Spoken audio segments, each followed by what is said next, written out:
ನಮಸ್ಕಾರ ಕೆಸಿಎನ್ ವಾರ್ತೆಗಳಿಗೆ ಸ್ವಾಗತ. ಮೊದಲಿಗೆ ಮುಖ್ಯಾಂಶಗಳು. ಮೃತಪಟ್ಟ ಸ್ಥಿತಿಯಲ್ಲಿ ಪತ್ತೆಯಾದ civil police officer Kasaragod AR camp CPO Sudheesh ಮೃತಪಟ್ಟಿರುವುದು. ಕಾನಂಘಾಟ್ ಬಸ್ ನಿಲ್ದಾಣದ ಮುಂಭಾಗದ ರಸ್ತೆಯಲ್ಲಿ ಯುವ ಸಂಘಟನೆಗಳು ನಿರ್ಮಿಸಿದ್ದ ಪ್ರಚರಣಾ ನಿರ್ಮಿತಿಗಳ ತೆರವು. ಸಬ್ ಕಲೆಕ್ಟರ್ ಕರೆದಿದ್ದ ಸಭೆಯ ಸೂಚನೆಯಂತೆ ಸ್ವತಃ ತೆರವುಗೊಳಿಸಿದ ಯುವ ಸಂಘಟನೆ. Auto rickshaw Mazdoor Sangh BMS ವಲಯ ಸಮಿತಿ ನೇತೃತ್ವದಲ್ಲಿ ಮುನ್ಸಿಪಲ್ ಕಚೇರಿಗೆ ಮಾರ್ಚ್ ಮತ್ತು ಧರಣಿ. ಬಿಎಂಎಸ್ ಜಿಲ್ಲಾ ಕಾರ್ಯದರ್ಶಿ ಕೆವಿ ಬಾಬು ಉದ್ಘಾಟನೆ. ರಾಷ್ಟ್ರೀಯ ಹೆದ್ದಾರಿ ಯೋಜನೆಗಳ ಉದ್ಘಾಟನಾ ವೇದಿಕೆಯಲ್ಲಿ ಸಚಿವರ ಮಾತಿನ ಸಮರ.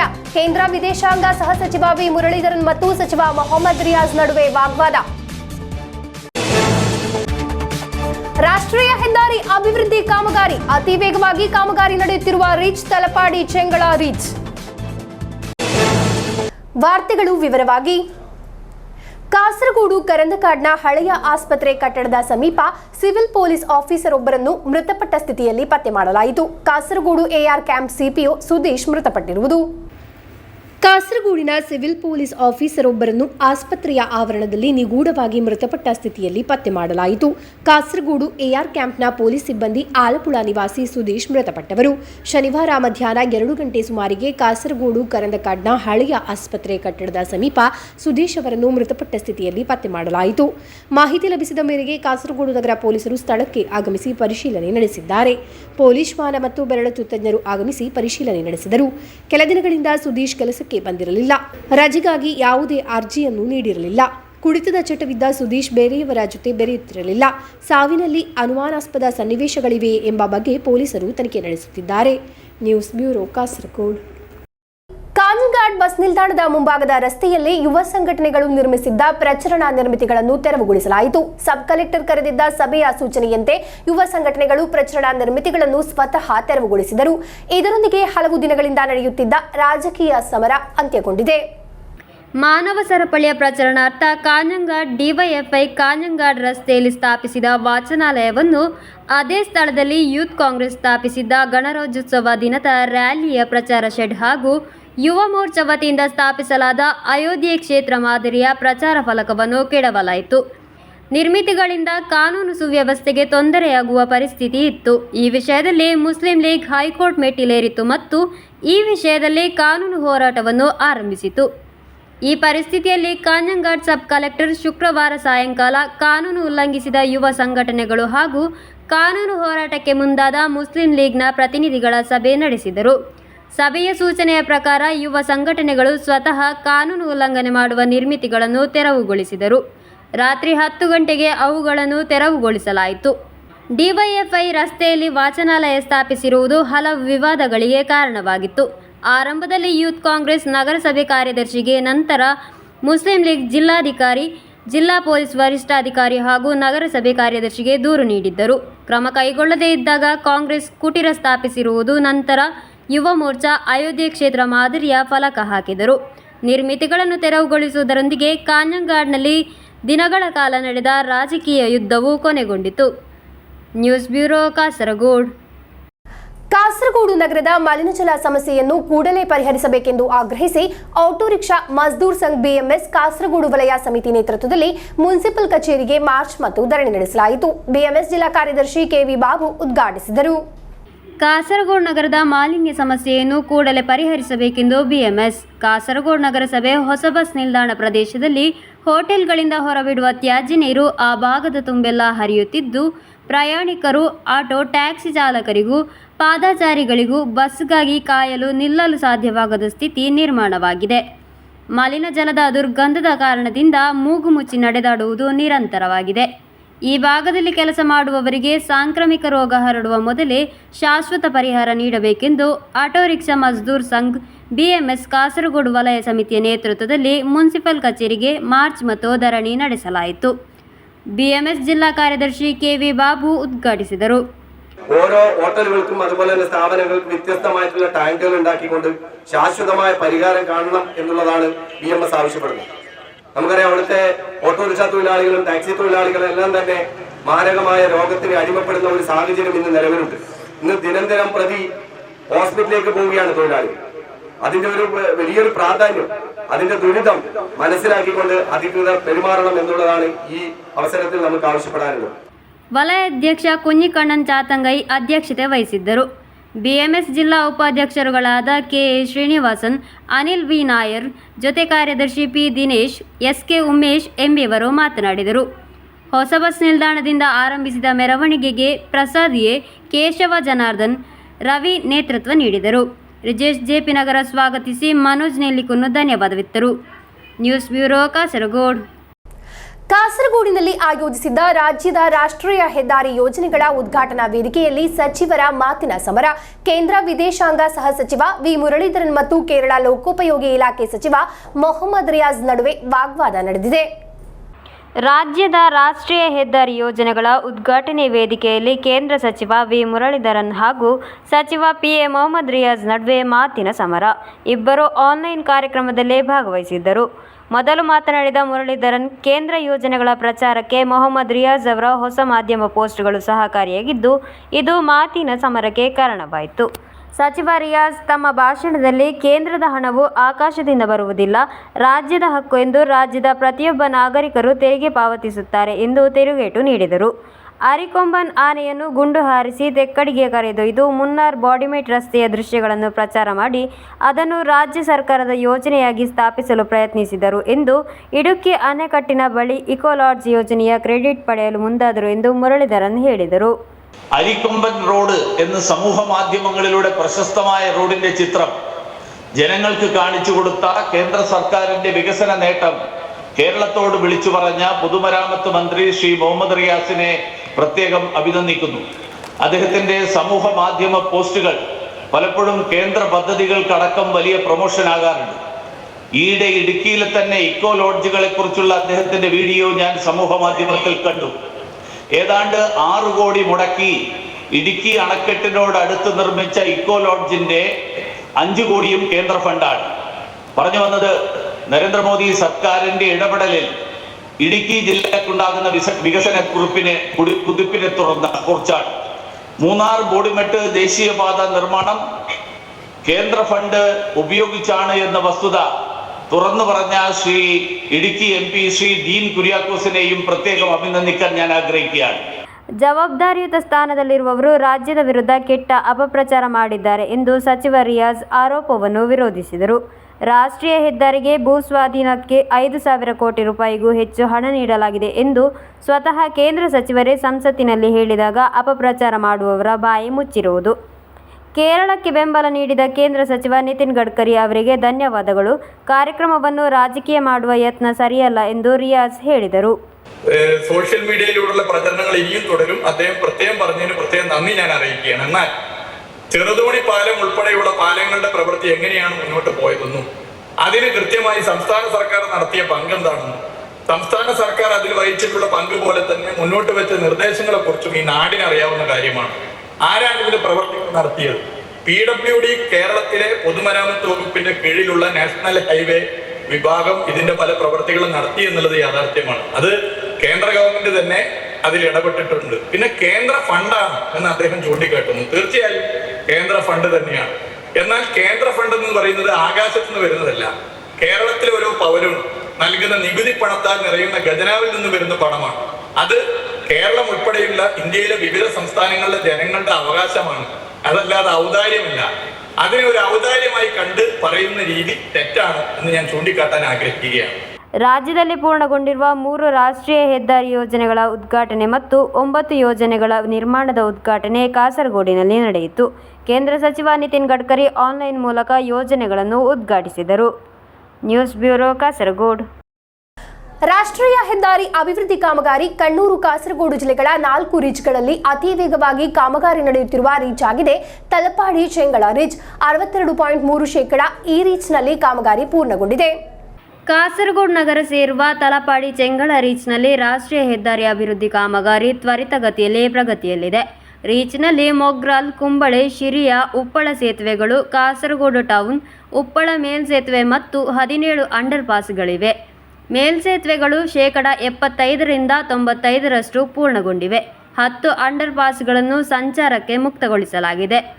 ಊರಾಳುಂಗಲ್ ಸೊಸೈಟಿಗಾಗಿದೆ ರೀಚ್ನ ಒಪ್ಪಂದ. 1704 ಕೋಟಿ ರೂಪಾಯಿಯಾಗಿದೆ ಮೊತ್ತ. 62.3% ಪೂರ್ಣಗೊಂಡ ತಲಪಾಡಿ ಚೆಂಗಳ ರೀಚ್ ಆಗಿದೆ. ಕಣ್ಣೂರು ಕಾಸರಗೋಡು ಜಿಲ್ಲೆಗಳ 4 ರೀಚ್ಗಳಲ್ಲಿ ವೇಗವಾಗಿ ಕಾಮಗಾರಿ ನಡೆಯುತ್ತಿರುವ ರೀಚ್. ಕಣ್ಣೂರು ಮತ್ತು ಕಾಸರಗೋಡು ಜಿಲ್ಲೆಗಳಲ್ಲಿ ಇತರ ರೀಚ್ಗಳಾದ ಚೆಂಗಳ ನೀಲೇಶ್ವರ ರೀಚ್ನಲ್ಲಿ 48%, ನೀಲೇಶ್ವರ ತಾಳಿಪರಂ ರೀಚ್ನಲ್ಲಿ 44% ಮತ್ತು ತಾಳಿಪರಂ ಮುಳಪಿಳಂಗಾಡ್ ರೀಚ್ನಲ್ಲಿ 42% ಪೂರ್ಣಗೊಂಡಿದೆ. ಒಟ್ಟು ಲೆಕ್ಕ ತೆಗೆದುಕೊಂಡರೆ ಕಣ್ಣೂರು ಮತ್ತು ಕಾಸರಗೋಡು ಜಿಲ್ಲೆಗಳಲ್ಲಿ ರೀಚ್ಗಳಲ್ಲಿ ರಾಷ್ಟ್ರೀಯ ಹೆದ್ದಾರಿ ಅಭಿವೃದ್ಧಿ ಇಲ್ಲಿಯವರೆಗೆ ಪೂರ್ತಿಯಾಗಿರುವುದು ಸರಾಸರಿ 49%. ರೈಲ್ವೆ ಮೇಲ್ಸೇತುವೆಗಳ ಕಾಮಗಾರಿ 20%ವೂ ಆಗಿಲ್ಲ. 2025 ಮಾರ್ಚ್ 31ರವರೆಗೆ ಗುತ್ತಿಗೆ ಒಪ್ಪಂದ ಅವಧಿ, ಅಂದರೆ 1 ವರ್ಷದೊಳಗೆ 51% ಕಾಮಗಾರಿ ಪೂರ್ಣಗೊಳಿಸಬೇಕು. 2021 ಅಕ್ಟೋಬರ್ 1ರಂದು ನೀಡಲಾದ ಒಪ್ಪಂದ ಆರಂಭದಲ್ಲಿ ಮಾರ್ಚ್ 31, 2024ರವರೆಗೆ ಇತ್ತು. ನಂತರ ಅದನ್ನು ಮಾರ್ಚ್ 31, 2025ಕ್ಕೆ ವಿಸ್ತರಿಸಲಾಯಿತು. ಕಾಮಗಾರಿ ನಿಧಾನಗತಿಯಲ್ಲಿ ಸಾಗುತ್ತಿರುವುದು ರಾಷ್ಟ್ರೀಯ ಹೆದ್ದಾರಿ ಅಭಿವೃದ್ಧಿ ನಿಗದಿತ ವೇಳೆಗೆ ಮುಗಿಯುವುದೇ ಎಂಬ ಆತಂಕ ಮೂಡಿಸಿದೆ. News bureau, Kasaragod. Differently able people's league Manjeshwar ನಿಯೋಜಕ ಮಂಡಲ ಮಟ್ಟದ ಶಿಬಿರ ಜನವರಿ 7ರಂದು ಉಪ್ಪಳ ನಯಬಜಾರ್ನ ಲಯನ್ಸ್ ಕ್ಲಬ್ ಆಡಿಟೋರಿಯಂನಲ್ಲಿ ನಡೆಯಲಿದೆ. ಸಿದ್ಧತೆಗಳು ಪೂರ್ಣಗೊಂಡಿವೆ ಎಂದು ಪದಾಧಿಕಾರಿಗಳು ಸುದ್ದಿಗೋಷ್ಠಿಯಲ್ಲಿ ಮಾಹಿತಿ ನೀಡಿದರು. Differently able people's league Manjeshwar ನಿಯೋಜಕ ಮಂಡಲ ಮಟ್ಟದ ಶಿಬಿರ ಜನವರಿ 7ರಂದು ಉಪ್ಪಳ ನಯಬಜಾರ್ನ ಲಯನ್ಸ್ ಕ್ಲಬ್ ಆಡಿಟೋರಿಯಂನಲ್ಲಿ ನಡೆಯಲಿದೆ. ಸಂಸದ ರಾಜಮೋಹನ್ ಉಣ್ಣಿತಾನ್ ಹಾಗೂ ಶಾಸಕ ಎ.ಕೆ.ಎಂ. ಅಶ್ರಫ್ ಎಂಬುವರು ಭಾಗವಹಿಸಲಿದ್ದಾರೆ. DAPL ಎಂಬ ವಿಕಲಚೇತನ ಸಂಘಟನೆ ರಚನೆಯಾದ ನಂತರ ನಡೆಯುವ ಮಂಜೇಶ್ವರ ಮಂಡಲ ಮಟ್ಟದ ಪ್ರಥಮ ಶಿಬಿರದಲ್ಲಿ UDID ಕಾರ್ಡ್ಗಾಗಿ ಅರ್ಜಿಗಳ ಸ್ವೀಕಾರ ಮತ್ತು ಜಾಗೃತಿ ಕಾರ್ಯಕ್ರಮ ನಡೆಯಲಿದೆ. ಶಿಬಿರದಲ್ಲಿ ಭಾಗವಹಿಸುವವರು ಆಧಾರ್ ಕಾರ್ಡ್, ವೈದ್ಯಕೀಯ ಪ್ರಮಾಣಪತ್ರದ ಪ್ರತಿ ಮತ್ತು ಭಾವಚಿತ್ರವನ್ನು ತರಬೇಕೆಂದು ಕುಂಬಳೆ ಪ್ರೆಸ್ ಫಾರಂನಲ್ಲಿ ನಡೆದ ಸುದ್ದಿಗೋಷ್ಠಿಯಲ್ಲಿ ಪದಾಧಿಕಾರಿಗಳು ಮಾಹಿತಿ ನೀಡಿದರು. ಸುದ್ದಿಗೋಷ್ಠಿಯಲ್ಲಿ ಮುಸ್ಲಿಂ ಲೀಗ್ ಮಂಡಲ ಪ್ರಧಾನ ಕಾರ್ಯದರ್ಶಿ A.K. ಆರಿಫ್, ರಾಜ್ಯ ಪ್ರಧಾನ ಕಾರ್ಯದರ್ಶಿ ಕುಂಜ ಅಬ್ದುಲ್ಲಾ ಕೊಳವೈಲ್, ಮಂಡಲ ಅಧ್ಯಕ್ಷ VP ಅಬ್ದುಲ್ ಖಾದರ್ ಮುಂತಾದವರು ಉಪಸ್ಥಿತರಿದ್ದರು. News bureau, Kasaragod. Udyavara junction auto stand B ಇದರ 30ನೇ ವಾರ್ಷಿಕೋತ್ಸವದ ಅಂಗವಾಗಿ ಮಂಜೇಶ್ವರ ಮಾಜಿ ಶಾಸಕ PB ಅಬ್ದುಲ್ ರಜಾಕ್ ರವರ ಸ್ಮರಣಾರ್ಥ ಆಟೋ ಸ್ಟ್ಯಾಂಡ್ಗೆ ಸ್ಥಾಪಿಸಿದ ರದ್ದೂಚ ಸ್ಮಾರಕ ನಾಮಫಲಕವನ್ನು ಅನಾವರಣಗೊಳಿಸಲಾಯಿತು. ಕಳೆದ 30 ವರ್ಷಗಳಿಂದ ಚಾಲ್ತಿಯಲ್ಲಿರುವ Udyavara junction auto stand B ತನ್ನ 30ನೇ ವರ್ಷಾಚರಣೆಯ ಅಂಗವಾಗಿ ಮಂಜೇಶ್ವರದ ಮಾಜಿ ಶಾಸಕ PB ಅಬ್ದುಲ್ ರಜಾಕ್ ರವರ ಸ್ಮರಣಾರ್ಥ ಆಟೋ ಸ್ಟ್ಯಾಂಡ್ಗೆ ಸ್ಥಾಪಿಸಿದ್ದ ರದ್ದೂಚ ಸ್ಮಾರಕ ನಾಮಫಲಕವನ್ನು ಅನಾವರಣಗೊಳಿಸಲಾಯಿತು. ನಾಡಿನ ಜನತೆಗೆ ಸಿಹಿ ತಿಂಡಿಗಳನ್ನು ಹಂಚಿ ಪ್ರಯಾಣಿಕರಿಗೆ ಉತ್ತಮ ರೀತಿಯ ಸೇವೆಯನ್ನು ನೀಡುವ ಪ್ರತಿಜ್ಞೆಯೊಂದಿಗೆ ಸಮಾರಂಭಕ್ಕೆ ಚಾಲನೆ ದೊರಕಿತು. ಹಿರಿಯ ರಾಜಕಾರಣಿ ಹಾಗೂ ಉದ್ಯಾವರ ആയിര ജമാഅത്ത് അധ്യക്ഷ സയ്യദ് സൈഫുല്ല തങ്ങൾ ഉദ്ഘാടിಸಿದರು. ഇപ്പോൾ നാഷണൽ ഹൈവേ വന്നതിന് ശേഷം പഴയ കച്ചവടക്കാരെല്ലാം അസ്തമിക്കുകയും പുതിയ കച്ചവടത്തിന്റെ രീതി വരികയും ചെയ്യുകയാണ്. ഇനി കുറച്ചു കാലത്തിനിടയിൽ നമ്മുടെ ഈ എക്സ്പ്രസ് ഹൈവേ ഉദ്ഘാടനം ചെയ്യപ്പെട്ടതിന് ശേഷം നാഷണൽ ഹൈവേയിലൂടെ ദീർഘയാത്ര ചെയ്യുന്നവരെല്ലാവരും നേരെ എക്സ്പ്രസ് ഹൈവേയിൽ പോവുകയും നാട്ടുമ്പുറത്തുകാരായ നമ്മുടെ നാട്ടുകാരായ ജനങ്ങൾ മാത്രം സർവീസ് റോഡിൽ യാത്ര ചെയ്യുന്ന ഒരു കാലം വരും. ആ സമയത്ത് നമ്മുടെ ഒരു ഏരിയയിലെ കച്ചവടം വികസിക്കണമെങ്കിൽ നാട്ടുകാരെല്ലാം ഒത്തൊരുമയോടുകൂടെ നമ്മുടെ ഇവിടത്തിലേക്ക് എക്സ്പ്രസ് ഹൈവേയിലൂടെ പോകുന്ന യാത്രക്കാരെ ആകർഷകരാക്കുന്ന രീതിയിൽ നമുക്കിവിടെ കാര്യങ്ങൾ നിർവഹിക്കണം. എന്താ നിർവഹിച്ചാൽ മാത്രമേ ഇവിടെ എല്ലാവർക്കും ഗുണമുണ്ടാകൂ എന്നുള്ള യാഥാർത്ഥ്യം ഞാൻ സന്ദർഭോചിതമായി പറയാൻ ആഗ്രഹിക്കുകയാണ്. STU ಸಂಘಟನೆಯ ನೇತೃತ್ವದಲ್ಲಿ ನಡೆದ ಕಾರ್ಯಕ್ರಮದಲ್ಲಿ ಸಂಘಟನಾ ಅಧ್ಯಕ್ಷ ಅಫ್ತಾಬ್ ಕೆದಂಬಾಡಿ ಅಧ್ಯಕ್ಷತೆ ವಹಿಸಿದ್ದರು. STU ರಾಜ್ಯ ಕಾರ್ಯದರ್ಶಿ ಶರೀಫ್ ಕೊಡವಂಜಿ ರದ್ದೂಚ ಸ್ಮಾರಕ ನಾಮಫಲಕವನ್ನು ಅನಾವರಣಗೊಳಿಸಿದರು. ಈ ಸಂದರ್ಭದಲ್ಲಿ ಜನಪ್ರತಿನಿಧಿಗಳಾದ ಹನೀಫ್, ಮುಸ್ತಫಾ ಉದ್ಯಾವರ, ಮೊಹಮ್ಮದ್ ಸಿದ್ದಿಕ್, ಮುಂತಾಜ್ ಸಮೀರಾ, ಮುಖಂಡರಾದ ಮೊಯ್ದೀನ್ ಕುಂಜಿ, ಅಬ್ದುಲ್ ಖಾದರ್ ಕಾಯಿಂಜಿ, ಮುಖ್ತಾರ್ ಎ, ನಾಸಿರ್ ಶಾಫಿ, ಮೊಹಮ್ಮದ್ ಸಲೀಂ, ಜಾಫರ್, ಅಶ್ಫಾಕ್ ಸೇರಿದಂತೆ ಹಲವು ಗಣ್ಯರು ಉಪಸ್ಥಿತರಿದ್ದರು. Abdul Rehman Udyavara, news bureau, Manjeshwar. ಕಸ ತ್ಯಾಜ್ಯಗಳನ್ನು ಎಸೆಯುವ ಪೆರ್ಲಾಪೇಟೆಯ ಬಸ್ ನಿಲ್ದಾಣದ ಸಮೀಪ ಸ್ಥಳವೊಂದನ್ನು ಎಣ್ಮಕಜಿ ಗ್ರಾಮ ಪಂಚಾಯತ್ ಹಾಗೂ ಕಾಸರಗೋಡು ಜಿಲ್ಲಾ ಶುಚಿತ್ವ ಮಿಷನ್ ಸಹಕಾರದಲ್ಲಿ ಪೆರ್ಲದ ನಲಂದಾ ಕಾಲೇಜು NSS ಘಟಕ ಸ್ನೇಹಾರಾಮ ಎಂಬ ಮಿನಿ ಉದ್ಯಾನವನ್ನಾಗಿಸುವ ಮೂಲಕ ಗಮನ ಸೆಳೆದಿದೆ. ಕಸ ತ್ಯಾಜ್ಯಗಳನ್ನು ಎಸೆಯುವ ಪೆರ್ಲಾಪೇಟೆಯ ಬಸ್ ನಿಲ್ದಾಣದ ಸಮೀಪದ ಸ್ಥಳವೊಂದನ್ನು ಎಣ್ಮಕಜೆ ಗ್ರಾಮ ಪಂಚಾಯತ್ ಹಾಗೂ ಕಾಸರಗೋಡು ಜಿಲ್ಲಾ ಶುಚಿತ್ವ ಮಿಷನ್ ಸಹಕಾರದಲ್ಲಿ ಪೆರ್ಲದ ನಾಲಂದ ಕಾಲೇಜ್ ಎನ್ಎಸ್ಎಸ್ ಘಟಕವು ಸ್ನೇಹಾರಾಮ ಎಂಬ ಮಿನಿ ಉದ್ಯಾನವನವನ್ನಾಗಿಸುವ ಮೂಲಕ ಗಮನ ಸೆಳೆದಿದೆ. ಇದರ ಉದ್ಘಾಟನೆಯನ್ನು ಹೆಣ್ಮಕಜೆ ಗ್ರಾಮ ಪಂಚಾಯತ್, ಕಾಸರಗೋಡು ಜಿಲ್ಲಾ ಶುಚಿತ್ವ ಮಿಷನ್ ಮತ್ತು 40 ಮೇಲ್ಪಟ್ಟ ಕ್ರಿಕೆಟರ್ಸ್ ಕ್ಲಬ್ ಹೆಣ್ಮಕಜೆ ಇವರ ಸಹಯೋಗದೊಂದಿಗೆ ಶುಕ್ರವಾರ ಸಾಯಂಕಾಲ ನಡೆಸಲಾಯಿತು. ಹೆಣ್ಮಕಜೆ ಗ್ರಾಮ ಪಂಚಾಯತ್ ಅಧ್ಯಕ್ಷ ಸೋಮಶೇಖರ್ ಜೆಎಸ್ ಉದ್ಘಾಟಿಸಿದರು. ಪಂಚಾಯತ್ ಅಭಿವೃದ್ಧಿ ಸ್ಥಾಯಿ ಸಮಿತಿ ಅಧ್ಯಕ್ಷ ಬಿಎಸ್ ಗಾಂಭೀರ್ ಕಾರ್ಯಕ್ರಮದ ಅಧ್ಯಕ್ಷತೆ ವಹಿಸಿದ್ದರು. ಪಂಚಾಯತ್ ಯೋಜನಾ ಸಮಿತಿ ಉಪಾಧ್ಯಕ್ಷೆ ಆಯಿಷಾ ಎ, ಕಾಸರಗೋಡು ಜಿಲ್ಲಾ ಶುಚಿತ್ವ ಮಿಷನ್ ಸಂಪನ್ಮೂಲ ವ್ಯಕ್ತಿ ಸುಗಂಧಿ, ಕಾಲೇಜು ಪ್ರಾಂಶುಪಾಲ ಶಂಕರ ಕೆ ಹಾಗೂ ಅಬಾವುಪೋಟೆ ಕ್ರಿಕೆಟರ್ಸ್ ಕ್ಲಬ್ನ ರಾಮಕೃಷ್ಣ ರೈ ಕುದ್ವಾ, ಬಾಲಕೃಷ್ಣ ಮಾಸ್ಟರ್, ಕಮಲಾಕ್ಷ ಖಾನ, ಪದ್ಮಾ ಪೆರ್ಲಾ ಮೊದಲಾದವರು ಉಪಸ್ಥಿತರಿದ್ದರು. ಎನ್ಎಸ್ಎಸ್ ಕಾರ್ಯಕ್ರಮಾಧಿಕಾರಿ ಕಾವ್ಯಚಂದ್ರನ್ ಸ್ವಾಗತಿಸಿ ಎನ್ಎಸ್ಎಸ್ ಕಾರ್ಯದರ್ಶಿ ಹರ್ಷಿತಾ ಧನ್ಯವಾದವಿತ್ತರು. ಎನ್ಎಸ್ಎಸ್ ಸ್ವಯಂ ಸೇವಕರು, ಕ್ಲಬ್ ಸದಸ್ಯರು ಮತ್ತು ಸಾರ್ವಜನಿಕರು ಕಾರ್ಯಕ್ರಮದಲ್ಲಿ ಪಾಲ್ಗೊಂಡರು. News bureau, Kasaragod. World designer forum ದೆಹಲಿಯಲ್ಲಿ ನಡೆಸಿದ ರಾಷ್ಟ್ರೀಯ ಮಟ್ಟದ ಡಿಸೈನರ್ ಸ್ಪರ್ಧೆಯಲ್ಲಿ ಅತ್ಯುತ್ತಮ ಡಿಸೈನರ್ ಪ್ರಶಸ್ತಿಯನ್ನು ಮುಡಿಗೇರಿಸಿದ್ದಾರೆ ಕಾಸರಗೋಡಿನ ಡಿಸೈನರ್. ಕಾಸರಗೋಡಿನ ಖ್ಯಾತ ವಿನ್ಯಾಸಕಿ ಜಸೀಲಾ ರಿಯಾಜ್ ನೇತೃತ್ವದ ಜಸಾಶ್ ಡಿಸೈನ್ಗೆ ಅತ್ಯುತ್ತಮ ಡಿಸೈನರ್ ಪ್ರಶಸ್ತಿ ಲಭಿಸಿರುವುದು.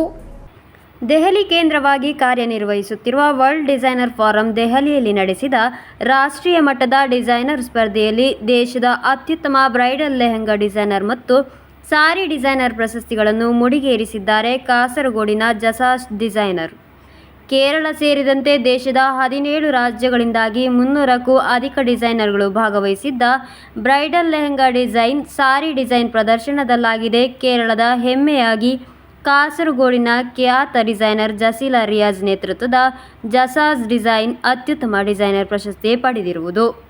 ದೆಹಲಿಯ ಗ್ರೀನ್ ಫಾರ್ಮ್ ರೆಸಾರ್ಟ್ನಲ್ಲಿ ನಡೆದ ಅದ್ದೂರಿ ಸಮಾರಂಭದಲ್ಲಿ ಆಜಿತಕ್ ಮುಖ್ಯಸ್ಥ ಅಮಿತ್ ತ್ಯಾಗಿ ಮತ್ತು ಬಾಲಿವುಡ್ ನಿರ್ಮಾಪಕಿ ರಶ್ಮಿ ಎಂಬುವರು ಪ್ರಶಸ್ತಿ ಪ್ರದಾನ ಮಾಡಿದರು. News bureau, Kasaragod. KEA Kuwait Kasaragod ಜಿಲ್ಲಾ ಅಸೋಸಿಯೇಷನ್ನ ಸಗೀರ್ ತ್ರಿಕರಿಪುರ ಮೆಮೋರಿಯಲ್ ಕುಡಿಯುವ ನೀರಿನ ಯೋಜನೆಯ 5ನೇ ಉದ್ಯಮ ಕಾಸರಗೋಡು ಜಿಯುಪಿ ಶಾಲೆಯ ಮಕ್ಕಳಿಗೆ ಸಮರ್ಪಿಸಲಾಯಿತು. ಶಾಸಕ ಎನ್ ನೆಲ್ಲಿಕುಲ್ ಉದ್ಘಾಟಿಸಿದರು.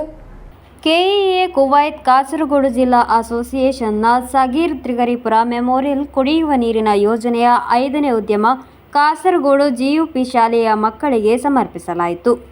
ಶಾಸಕ എൻ നെല്ലിക്കുന്ന് ഉദ്ഘാടിಸಿದರು. 60,000 രൂപ ചെലവഴിച്ചാണ് ഈ കുടിവെള്ള പദ്ധതി ഈ സ്കൂളിൽ ഇപ്പോൾ നടപ്പിലാക്കുന്നത്.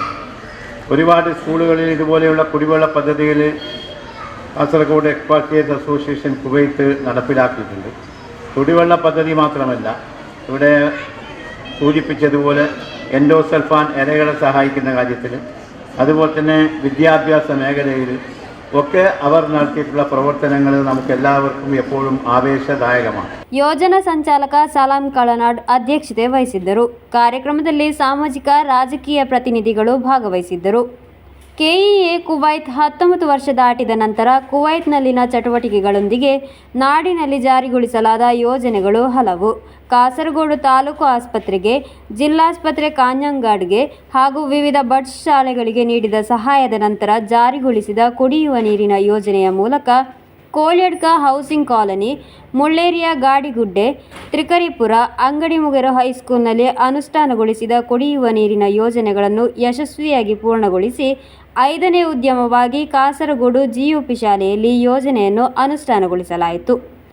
ಸಂಘಟನೆಯ ಸ್ಥಾಪಕ ಮುಖಂಡ ಮತ್ತು ಮುಖ್ಯ ರಕ್ಷಾಧಿಕಾರಿಯಾಗಿದ್ದ ಮರ್ಹೂಮ್ ಸಗೀರ್ ತ್ರಿಕರಿಪುರ ಅವರ ಶಾಶ್ವತ ನೆನಪಿಗಾಗಿ ಕೆಇಎ ಈ ಯೋಜನೆಗಳನ್ನು ಜಾರಿಗೊಳಿಸುತ್ತಿದೆ. ಕೆಇಎ ಹೋಮ್ ಕಮಿಟಿ ಅಧ್ಯಕ್ಷ engineer Abubakar, GUP Kasaragod HM in charge Sherly teacher, SMC chairman Lijumon KC, PTA ಅಧ್ಯಕ್ಷೆ ರಾಶಿದಾ ಪೂರಣಂ, ಕಾಸರಗೋಡು ಮುನ್ಸಿಪಲ್ ಸದಸ್ಯೆ ಶ್ರೀಲತಾ ಟೀಚರ್, ಸುರೇಖಾ ಟೀಚರ್ ಎಂಬುವರು ಮಾತನಾಡಿದರು. ಕೆಇಎ ರಿಗ್ಗ ಏರಿಯಾ ಪ್ರಧಾನ ಕಾರ್ಯದರ್ಶಿ ಸತ್ತಾರ್ ಕೊಳವೈಲ್, ಕೆಇಎ ಕಾರ್ಯಕಾರಿ ಸಮಿತಿ ಸದಸ್ಯ ರಜಾಕ್ ಚೆಮ್ನಾಡ್, ಹೋಮ್ ಕಮಿಟಿ ಪ್ರತಿನಿಧಿ ಎಕೆ ಬಾಲನ್ ಮುಂತಾದವರು ಉಪಸ್ಥಿತರಿದ್ದರು. ಕೆಇಎ ಮಾಜಿ ಅಧ್ಯಕ್ಷ ಪಿಎ ನಾಸಿರ್ ಸ್ವಾಗತಿಸಿ ಕೆಇಎ ಹೋಮ್ ಕಮಿಟಿ ಪ್ರತಿನಿಧಿ ಹಾಗೂ ಮಾಜಿ ಕ್ರೀಡಾ ಸಂಚಾಲಕ ಸಮೀವುಲ್ಲಾ ಕೆವಿ ಧನ್ಯವಾದವಿತ್ತರು. News bureau, Kasaragod. ಕೊನೆಯಲ್ಲಿ ಮತ್ತೊಮ್ಮೆ ಮುಖ್ಯಾಂಶಗಳು. ಮೃತಪಟ್ಟ ಸ್ಥಿತಿಯಲ್ಲಿ ಪತ್ತೆಯಾದ civil police officer Kasaragod AR camp CPO Sudheesh ಮೃತಪಟ್ಟಿರುವುದು. ಕಾಂಜಂಗಾಡ್ ಬಸ್ ನಿಲ್ದಾಣದ ಮುಂಭಾಗದ ಪಾಳ್ಯದ ರಸ್ತೆಯಲ್ಲಿ ಯುವ ಸಂಘಟನೆಗಳು ನಿರ್ಮಿಸಿದ್ದ ಪ್ರಚರಣಾ ನಿರ್ಮಿತಿಗಳ ತೆರವು. ಸಬ್ ಕಲೆಕ್ಟರ್ ಕರೆದಿದ್ದ ಸಭೆಯ ಸೂಚನೆಯಂತೆ ಸ್ವತಃ ತೆರವುಗೊಳಿಸಿದ ಯುವ ಸಂಘಟನೆ. Auto rickshaw Mazdoor Sangh BMS ವಲಯ ಸಮಿತಿ ನೇತೃತ್ವದಲ್ಲಿ ಮುನ್ಸಿಪಲ್ ಕಚೇರಿಗೆ ಮಾರ್ಚ್ ಮತ್ತು ಧರಣಿ. ಬಿಎಂಎಸ್ ಜಿಲ್ಲಾ ಕಾರ್ಯದರ್ಶಿ ಕೆವಿ ಬಾಬು ಉದ್ಘಾಟನೆ. ರಾಷ್ಟ್ರೀಯ ಹೆದ್ದಾರಿ ಯೋಜನೆಗಳ ಉದ್ಘಾಟನಾ ವೇದಿಕೆಯಲ್ಲಿ ಸಚಿವರ ಮಾತಿನ ಸಮರ. ಕೇಂದ್ರ ವಿದೇಶಾಂಗ ಸಹ ಸಚಿವ ವಿ ಮುರಳೀಧರನ್ ಮತ್ತು ಸಚಿವ ಮೊಹಮ್ಮದ್ ರಿಯಾಜ್ ನಡುವೆ ವಾಗ್ವಾದ. ರಾಷ್ಟ್ರೀಯ ಹೆದ್ದಾರಿ ಅಭಿವೃದ್ಧಿ ಕಾಮಗಾರಿ. ಅತಿ ವೇಗವಾಗಿ ಕಾಮಗಾರಿ ನಡೆಯುತ್ತಿರುವ ರೀಚ್ ತಲಪಾಡಿ ಚೆಂಗಳ ರೀಚ್. ಇಂದಿನ ವಾರ್ತಾ ಸಂಚಿಕೆಯಲ್ಲಿ ಮುಕ್ತಾಯವಾಯಿತು. ಮುಂದಿನ ವಾರ್ತಾ ಸಂಚಿಕೆಯೊಂದಿಗೆ ಭೇಟಿಯಾಗೋಣ. ವಂದನೆಗಳು.